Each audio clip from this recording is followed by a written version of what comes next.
Successfully juggling through your many tasks while trying to be the best version of yourself can be one of the most rewarding experiences of life, yet a rather daunting task.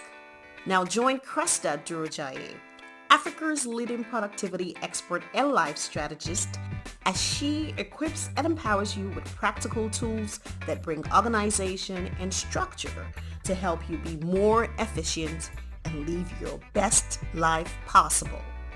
If you struggle with pulling it all together and need someone to handhold you through the process, this is the podcast for you. You're listening to Life Lessons with Cresta Durojaiye. Hi, welcome to Life Lessons. In this week's episode, I am going to take a walk along three paths that cite similar scenarios. This will form the basis of our discussion. So please take this walk with me.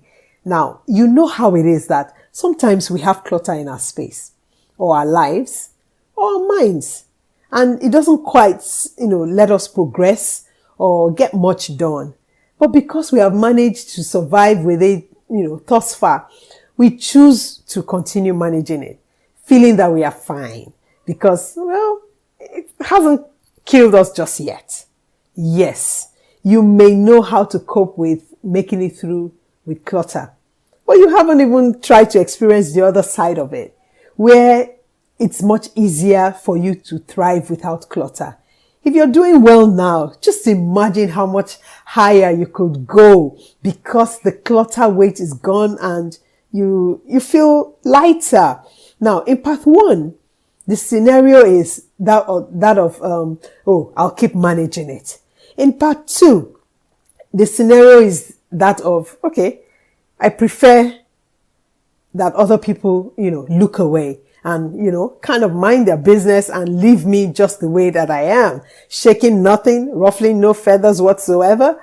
Now, part three, on the other hand, is the one where others have done well for themselves and they decide to just turn a blind eye to any other thing going on around them. They choose not to see the mess that other people are making. They're just fine with sorting themselves out.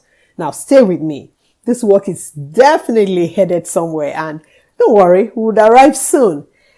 Clutter is, when you cover or fill something with an untidy collection of things. Or another way of saying it is that it's a collection of things basically lying around in an untidy state. Remember also that clutter could be physical, having to do with your living or your working space, or it could be emotional, maybe having to do with your mind or your heart. But whatever the case may be, clutter actually affects the brain. Simple. It's like dead weight. It overloads your senses, making you feel stressed whilst impairing your ability to think creatively. Now, whether the mess or the clutter is yours as an individual or someone else's, basically it affects everyone in the long run. If you decide to continue in it or tell someone to leave you in it, or maybe someone on their own chooses to ignore you and lets you live in the clutter, at the end of the day, because the world is a huge team, the team rules still apply. So what am I saying? You may successfully get your individual task done, but the overall project may not be successful because someone somewhere dropped the ball on their end. Now, I know this is one of those table-shaking matters where you may get all defensive for being held responsible for someone else's ineptitude or wrong actions, as the case may be, but just listen to me and hear me out.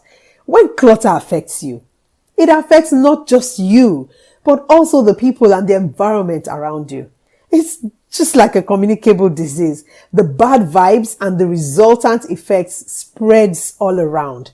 In the same vein, when it is that you're getting it right, you find out that it doesn't only affect you. Somehow you begin to give people around you permission to also get it right. So here, you get it wrong, it affects people and the environment around you. You get it right, it also affects people and the environment around you. The only difference between these two is in one scenario, it's for good, and in the other, it's for not so good. So we hear now, every now and again, it's been said that, injury to one is injury to all. The same thing applies when it comes to clutter. If you still disagree, just imagine a scenario where one person maintains a high standard of hygiene, but lives next to someone or people who don't. More often than not, the pests or rodents that their homes have attracted end up crossing over to yours. Voila! True or false? True! You may get it right on your own end, but the wrong on the other end could crawl over and mess up your own side. So eventually, it means there's a limit to how far you can go all by yourself on the journey of being your best productive self.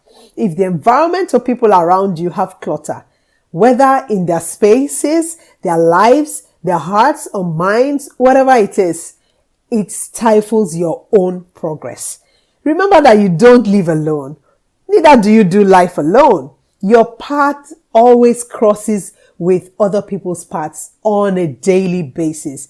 So there is almost no way that their clutter won't contribute to clutter in your own life or your space. It always just has that ripple effect.